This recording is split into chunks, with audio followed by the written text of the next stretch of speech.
It's always good to start at the beginning, so that's where I'm going to start. Like Jesus, Tom's early years are a little mysterious, not well known.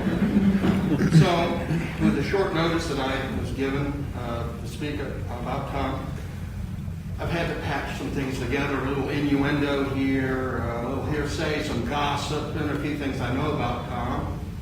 I'm not quite sure how accurate. There may be some inaccuracies here. There will be. Tom was born in 1494 in Rotten Cotton, Mississippi. Did I say 1494? Damn dyslexia. I meant 1944. 1494, 1944. What's the difference? As old as Tom, it doesn't matter anymore. Man's ancient. Anyway, he was born to a very poor, itinerant family of sharecroppers. And like every country boy growing up poor, Tom had to do the chores. He got up at 4 in the morning, fed the mules, oiled the thresher machine, milked the pigs, went to school. On the other hand, growing up poor served Tom well in his later career when he came to work for the University of Mobile. Anyway, he worked hard, graduated from high school, and then he entered college at the Mississippi College for Women. I said entered, he wasn't admitted, he wrote in. No, we don't need to talk about that. Tom went to the University of Southern Mississippi, and you may not know it, but Tom and I were in classes together. We had, I think it was mammalogy or herpetology or one of those ologies. I forget which one. It's been so long. I'm getting old myself. But that's where I first met Tom. And it was a real pleasure for me when I began to work here to have a friendly face in the department, somebody that could be a mentor for me and help me along. That was 1976, I think, when you started, Tom. I came in 82. I've watched Tom evolve over time.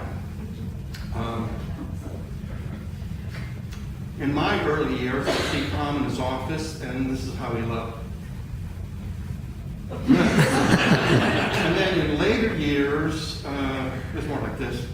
And oddly enough, that's the same aspect his students have.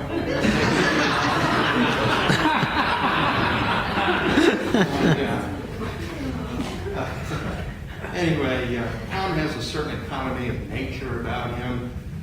He's been going green before that term long became fashionable.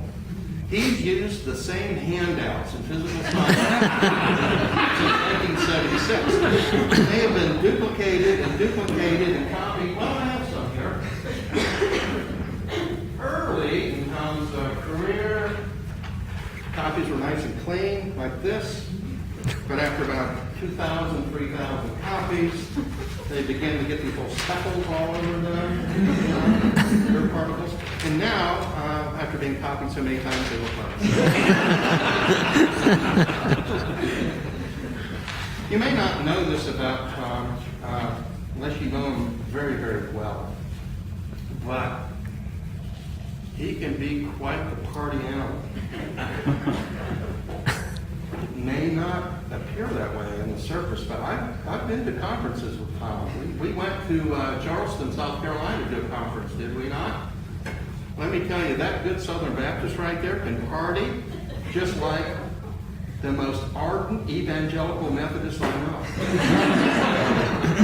So don't let appearances deceive you.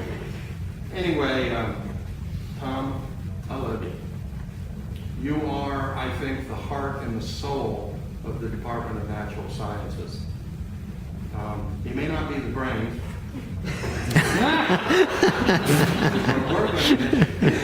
I'm going to miss you very much. And I have been curious. I'm kind of wondering, we have a bright, new faculty, young faculty coming in.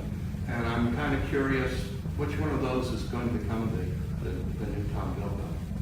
It's not going to be me. I'm going to leave soon. Dr. Shelley, and I were too set in our ways, I think.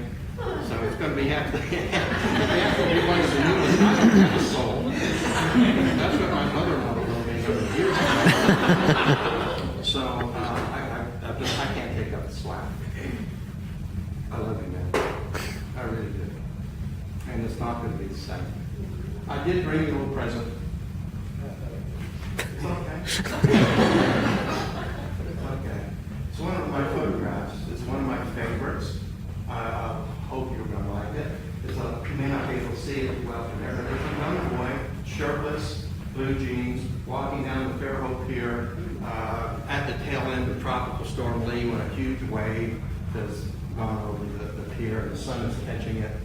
And you can look at that picture a lot of ways. It could be somebody kind of walking off into the setting sun. But in your case, I kind of think you're walking into a new adventure life.